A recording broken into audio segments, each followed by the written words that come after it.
Welcome to the Binh Phuoc radio, television stations, and newspaper. And now, our headline as usual. Binh Phuoc enterprises boosting exports. Binh long striving to encourage students to enroll in school. Stamp record national days. Bắc Cạn boosting cold water fish farming combined with tourism. Ladies and gentlemen, it has been forecast that Vietnam export activity will face many challenges over the remaining months of this year that might affect export orders. However, many enterprises in the country in general and in Binh Phuoc in particular has actively taken the initiative to seize opportunity and boost shipments. Vietnamese agricultural products such as fresh chili, passion fruit, and durian, among others, have been officially exported to China, which is also an opportunity for businesses to expand production and revenue over the remaining months of the year.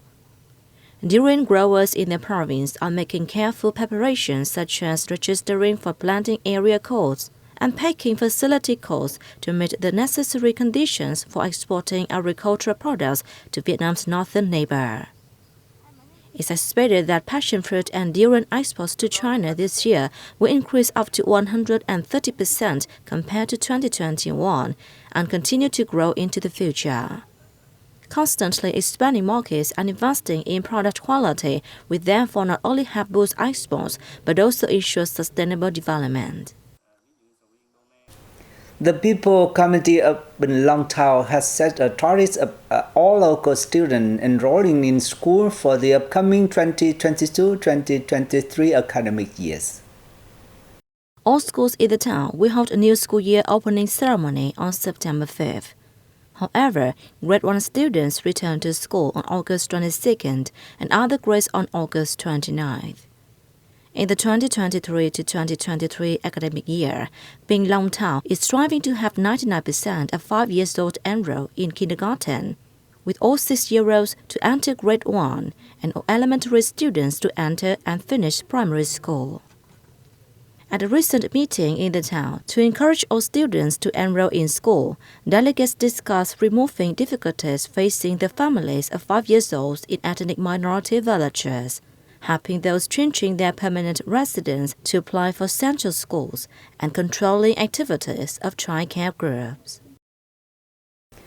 Bù Gia Mập district will build 133 houses this year for the poor, ethnic minority households and policy families, and 17 houses in border area during 2023. Under the planning, the district will build 150 houses with total investment of 18 billion dong from the budget of the Ministry of Defense and the province. The district's military command will have built 17 houses for volunteer households that live permanently in residential areas adjacent to border posts, border guard stations, and border military posts.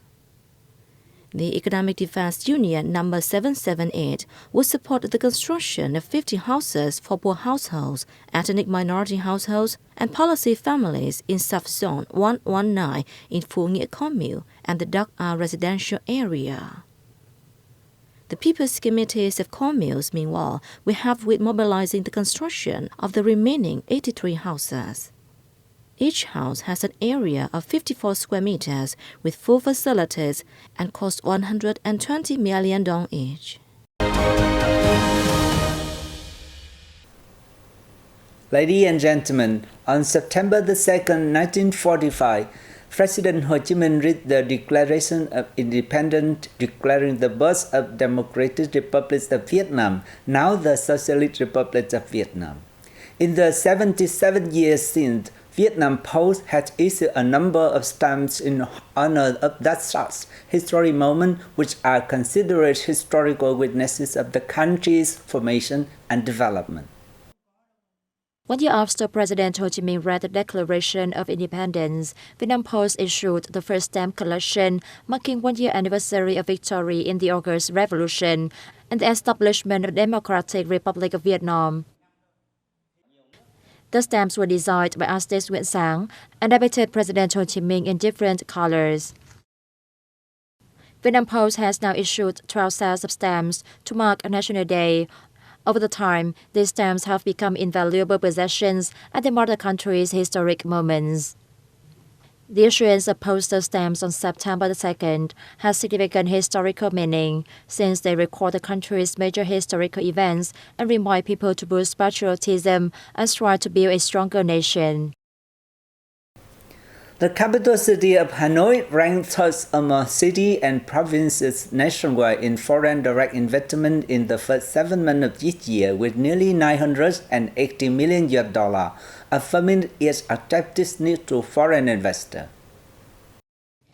Hanoi has seen increases in many economic indicators in the January to July period, including budget collections of $91.1 billion, fulfilling 68.4% of its yearly target, and equivalent to 116% of the figure recorded in the same period last year. At the same time, the city's export revenue reached $9.84 billion, up 17.2% year-on-year, including $5.43 billion from the domestic sector and $4.4 billion from the FDI sector. Meanwhile, the city's index of industrial production (IIP) rose 7.2%, with the processing manufacturing sector increasing 7.5%. Total retail sales of goods and services in the city reached nearly 379 trillion Vietnamese dong, up 22% year-on-year. Minister of Planning and Investment in drafting a government resolution measure sought to increase the efficiencies of industrial parks and economic zones across the countries. According to the ministry, industrial parks and economic zones account for 50% of the country's total export value. Over the past 30 years, industrial parks and economic zones have attracted over $100 billion of investment and created jobs for more than 4 million laborers. However, there is a number of problems related to the industrial parks and economic zones, including their unsustainable development in different aspects. Besides, living conditions of local communities where the zones are located have not seen remarkable improvements. In the draft resolution, the ministry suggested the building of a law on industrial parks and economic zones in 2022 and the issuance of a Prime Minister's decisions on the coordination mechanism among ministries, sectors, localities in managing industrial parks and economic zones. The draft also looks to stipulate the maximum acreage of an industrial park and an economic zone, as well as define orientations in investment attraction to match the advantages of each region and locality, and the creation of a cooperation mechanism between the state and the private sector in developing new industrial parks and economic zones for particular sectors and industries. Deputy Prime Minister Lê Văn Thành has signed a decision approving the National Strategy on Climate Change for 2050. The strategy sets the overall goals of proactive and effective adapting to, minimizing vulnerability to, and damage caused by climate change. It also aims at reducing emissions towards net zero emissions by 2050 and capitalizing on opportunities from climate change response to transform the growth model and improve the economy's resilience and competitiveness.